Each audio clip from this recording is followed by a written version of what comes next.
There's nothing left of Laodicea today but ruins. You can go online and get pictures of it. It once was a thriving city. It lay at the crossroads of several important trade routes. And so it was a major city to be a part of the Roman Empire. In fact, it was a conciliar city. That means that Laodicea was a place where a regional seat of government for the Roman Empire existed. And so it was an important city. And it was required under Roman law that every person in the empire, at least once per year, pay homage to the Roman gods. That is, to bow down, give an offering, and worship those Roman gods. Jews were exempt from that under what's called the Pax Romana, the Peace of Rome. They were exempted from that.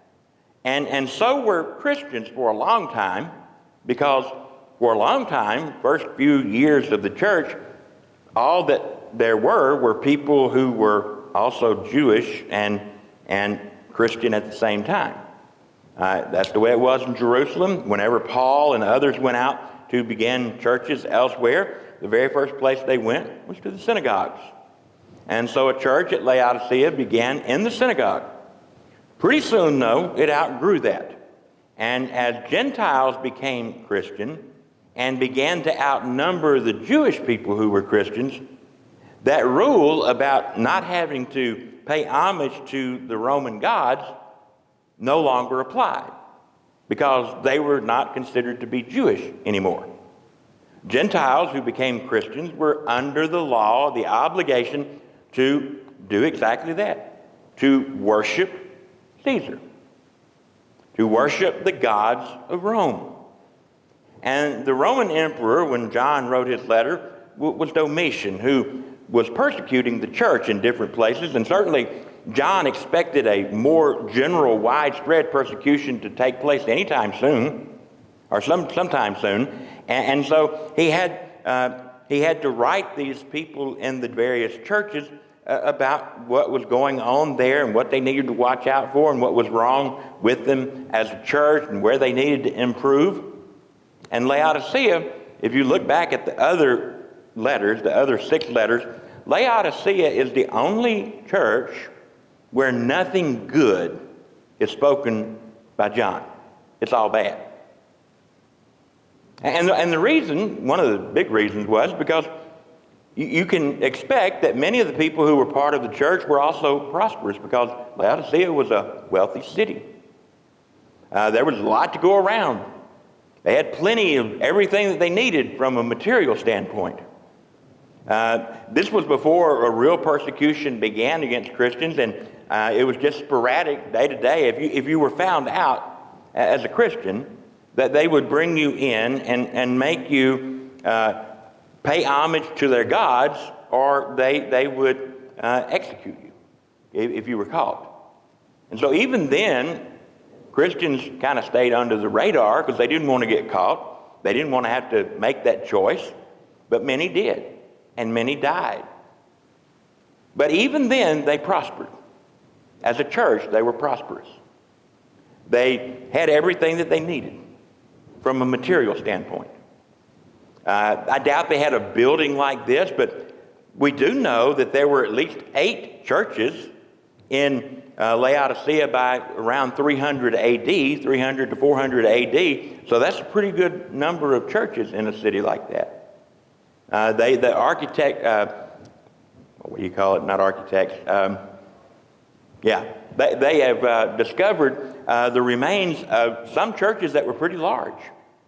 And so when they did that, they became a big church. And the people in the churches liked being a part of the community. They liked being part of the society, and they liked being wealthy like the other people in town were. And what happened in the church was that somehow they got the idea that they were everything they needed to be. They'd already arrived, whatever that means. They had already gone to the place that they were supposed to go. They had become everything that they were supposed to be.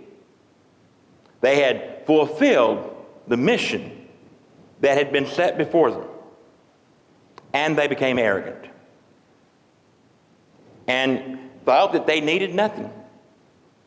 Many of them actually began to believe, I suspect, like people in the modern church believe, that somehow we deserve this gift that we've been given. That somehow I'm more worthy than another person, and I've been given this gift of grace of God's favor. And because I have, that makes me superior to those around me who don't have it. It makes me better. I am a Christian, therefore I have more of God's favor than someone else. And the truth is, I really do deserve it. I am really better. Whatever this gift is, I've been given this gift of grace. It really does set me apart and make me different from the rest of the world. And so I can look then at the rest of the world and stand in judgment. You remember the story Jesus told about the Pharisee and the publican. The Pharisee who looked and saw the publican and said, "Lord, I thank you that I'm so much better than that guy over there. Oh, I know it's because of you, but I really do deserve it. And I'm so thankful that I'm not like him. I mean, I tithe. I do everything I'm supposed to do. I follow the rules. I do the things that I'm supposed to do in the temple, and I do all of these good things while that guy over there, he's not worth your time or your effort. I deserve this." And the publican who wouldn't even look up toward heaven said, "God, be merciful to me, a sinner." Jesus asked the question, who do you think went away justified? It wasn't the Pharisee. The truth is, there were a lot of Pharisees, I think, in Laodicea, or what we would call Pharisaical kinds of Christians. They came to believe that somehow they were better than the rest of the people that were around them who weren't Christians. I've seen that in the modern church. I've heard it in different stories over the years, that there's a wing or a part, a movement within Christianity, if you even want to say that it's a Christianity, that believes that if you are a Christian, you're supposed to prosper materially. And if you're not prospering materially, then it means that you haven't been given the gift like other people who are prospering have been given the gift. Therefore, if there are not signs in your life of prosperity, that is material prosperity, that your mental health is good and you don't have the problems that other people have, if you don't have those things, then that means that God hasn't blessed you the way God has blessed other people, and therefore you're not on equal footing. But that's really not biblical, is it? The truth is, we're all on the same footing. And that footing is, we're all lost. We're all sinners. We're all the same until God gives us the gift of grace. And the only thing that then makes us different is that gift of grace. We're not better. I'm not less of a sinner than someone else. And I got news for you, neither are you. We're not. The difference between us and anyone else that we want to encounter, perhaps, is that we have been given this gift of grace. It doesn't make us superior. It doesn't entitle us to judge. It doesn't entitle us to look down on other people. It doesn't entitle us to look out at the world and try to keep the world out of the church. Just the opposite is supposed to be true. That we welcome into the church sinners who can join us in fellowship. Oh, true, we want people to change. We want people to become better. That's why we share the gospel. We want them to have what we have. But when I think about the church at Laodicea, they thought that they were doing everything right. And so John writes to them, speaking Jesus' words to them, and says, you're not hot or cold. I would that you would be hot or cold. Instead, you're lukewarm. And like lukewarm water, you nauseate me. You make me sick. And I'm going to spew you out of my mouth. That is an important part of what Laodiceans would have understood.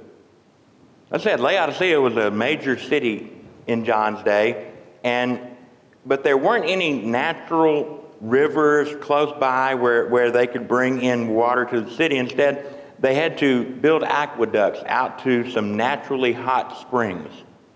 And that's the way they put water into the city. So that by the time the water traveled from those hot springs into the city itself, it wasn't hot, it wasn't cold, it was lukewarm.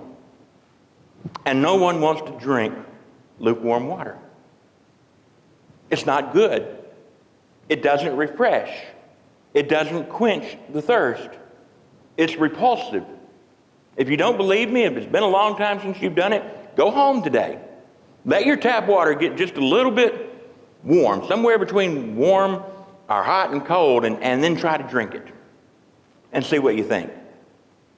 We don't want it. It's something that is bad for us in our thinking. It's a bad thing. And so when John writes this letter to the church, he's saying, you're like this lukewarm water. You're not on fire because you think you have somehow earned what you've gotten as a gift. And you're not cold, you're lukewarm. You have what another writer in the Bible said, you have the form of Christianity, but you don't have the reality of it. And that has to change. Because God is going to reject what you claim to be because you're not the real thing. Now, we don't know exactly what all the problems were in Laodicea. But it apparently was something that God did not love. I don't know if they were individual sins that they were guilty of. Probably so. I don't know if it was just arrogance. Maybe it was. Maybe they stood in judgment of other people and other churches and somehow thought they were better. I don't know exactly what was going on. We don't know. But there are enough parallels to probably what was happening there that I've seen in my lifetime in the church that maybe can help illustrate part of what the problem was. When I was a kid, I went to a church in a different denomination. And I remember having a big church-wide meeting one time. And in that church-wide meeting, the main issue of conversation was over whether women could wear pants or slacks to church. And it was finally resolved after a couple of hours of debating back and forth that in the coldest days of winter, women could wear pants on Sunday night. There was seriously a church-wide vote on that issue. There was another time in that church that I remember it came up. This was back when integration was really becoming a reality in society. And the topic came up and became another topic for a long, long business meeting. What would we do if a person of color came to our church? Should we allow them or not? 2 hours of debate. And when the vote was taken, the vote said no, we will ask them to leave. Why? Because they don't really want to be a part of us. The truth is, they didn't want to be a part of them. Church that thought this was a place where people could encounter Jesus, where they could hear and learn about the love of God, a place where grace was abundant, a place where people lived by grace. turned their back on the very grace that they had been given with that vote. It was shameful. I've seen other things, and I'm sure you have too. I've seen churches do things that cause churches to split apart.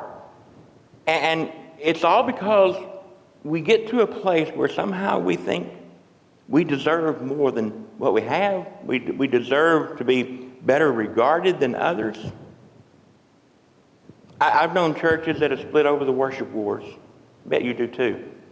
Not as much of a problem today, but I was sent to a church a few years back that had been split apart by worship wars. And the worship wars were over the style of worship and the music.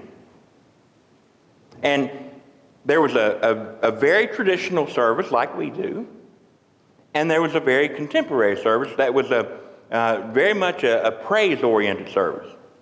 There was pretty much a rock band, and they did contemporary Christian music, and that's what the service was. There was that music. Of course, they had the offering. Got to have the offering. They had the offering, and then I would preach.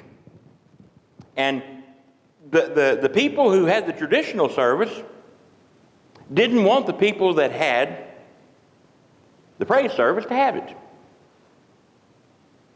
And there was a lot of trouble there. And a few years before I got there, a church that was averaging 500 plus a Sunday split right down the middle. And it did it again about 3 months before I got there. And it didn't take long, though, that time for some of that to heal, and people came back to the church. So we were able to build from that. But it was there. You can't really be the church if you want rock music. You can't really be the church if you don't want traditional, or vice versa. And those were the decisions that were being made. And I finally, probably within a couple of months of my getting there, I said, this is going to stop. We're not doing this. We're not going to do this anymore. This is going to stop today. We can all worship. And we can have 2 services. You don't have to go to the one you don't like. But you don't have a right to tell them that they can't have that because that's what they want in their worship service. And things healed, the church grew, but it could happen again very easily.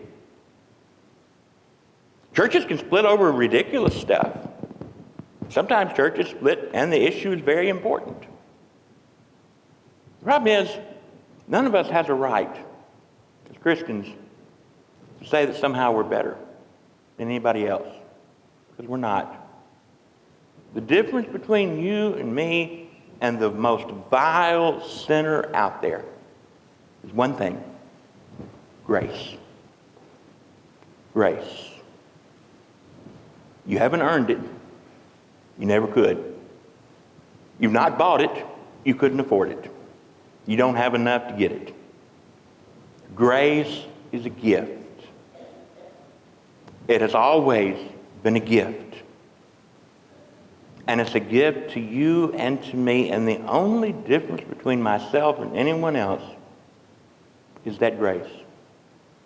Nothing else. Paul said it. You've been saved by grace, not of works. You have no room to boast.